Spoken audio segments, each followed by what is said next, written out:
All right, let's get right into it.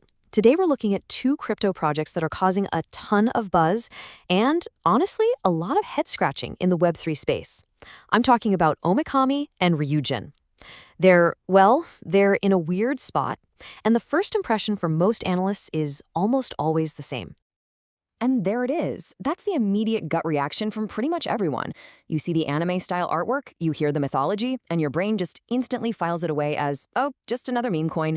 It's an easy dismissal, especially in a market that is just flooded with hype projects. But, and this is the entire reason we're doing this explainer, what if that's just the wrapper? Because if this was all sizzle and no stake, they wouldn't have this level of deep engineering documentation backing them up. It really seems like underneath that simple, fun surface, there's a seriously ambitious technical plan in motion. So let's unpack that. Let's really get into this contradiction. We're going to look at their claim to be this all-in-one Web3 ecosystem that's trying to blend high-tech finance and gaming with ancient Japanese mythology. It's a weird mix for sure. This slide really lays out the split personality of the project perfectly. On one side, you've got this accessible, kind of playful meme coin vibe. But on the other side, you've got this dead serious ambition. We're talking about building their own Layer 1 blockchain and aiming for a market share that would put them up against the biggest giants in the space. This isn't just a conflict. It might be a very deliberate strategy. So how in the world do they plan to pull that off? Let's take a look at the actual blueprint, the foundational structure they're trying to build.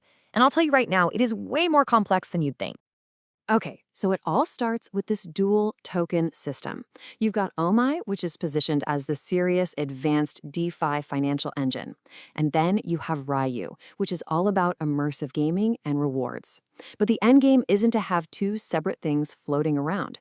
The ultimate promise is to merge them into one single unified ecosystem. And this skyscraper analogy is just perfect for explaining their strategy. See, to achieve that big merger, they can't just rent an apartment on someone else's blockchain like Ethereum or Solana. No, they're trying to build the entire skyscraper from scratch.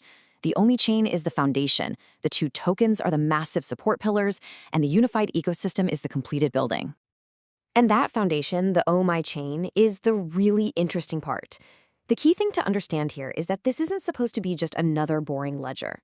By building AI and machine learning right into its core, they're aiming for something much more dynamic, a chain that could, in theory, optimize its own transactions or even spot security threats automatically. So that all sounds great on paper, but what does it actually mean for a user? What can you do inside this ecosystem they're building?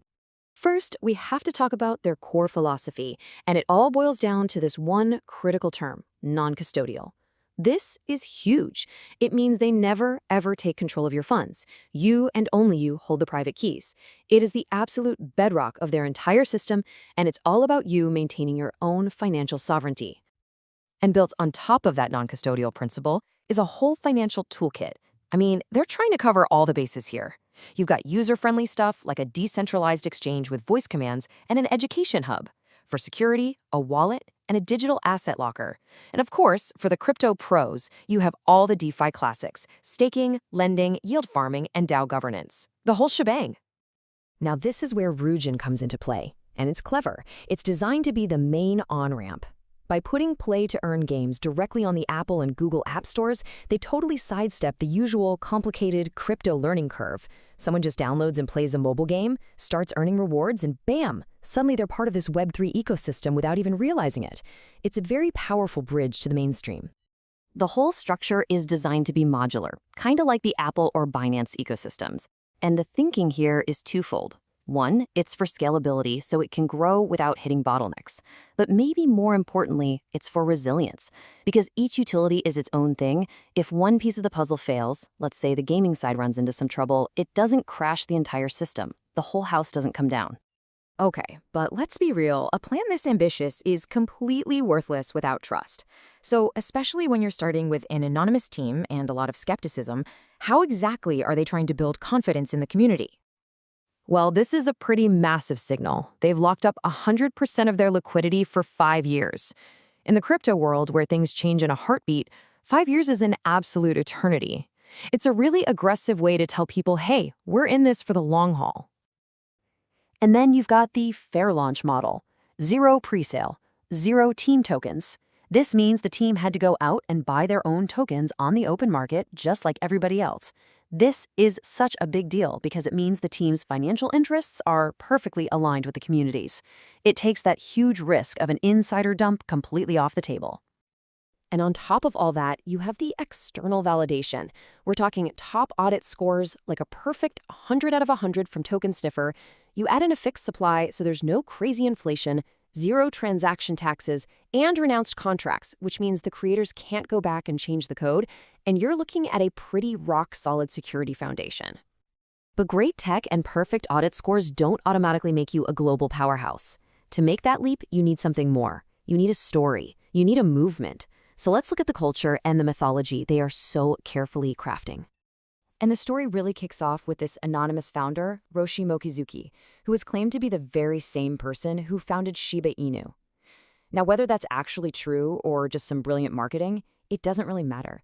It's tapping into the legacy of a creator known for building viral, passionate communities from the ground up.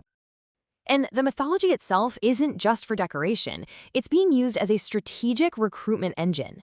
Omikami, the sun goddess, represents guiding users towards financial freedom. RyuJin, the powerful dragon god of the sea, symbolizes protecting the community's assets. You see, they're tying these ancient, powerful stories directly to modern financial goals.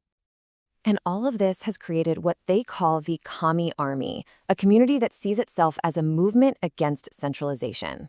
Their stated goal is the green paradise, which is a metaphor for achieving financial freedom outside of the traditional system.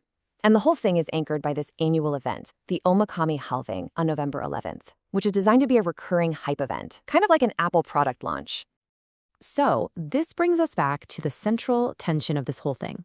When you put all the pieces together, the tech, the security measures, the cultural narrative, you're left looking at this enormous gap between a wildly ambitious goal and the incredible challenge of actually pulling it off. And this chart just puts the scale of that ambition into perspective. They are openly targeting a combined $86 billion market cap. That means they're not just trying to compete with platforms like Uniswap, MetaMask, and OpenSea. They're trying to replace them. That is not just competitive, that is absolutely astronomical. And really, that's the question this whole project leaves you with. The blueprint is there, the community is passionate, but can a movement built on anonymity, mythology, and volunteer energy actually execute at the level required to hit that kind of valuation? In the end, does the future of Web3 belong to the established, well-funded giants, or does it belong to these passionate, mythological movements that are trying to build an empire from absolutely nothing?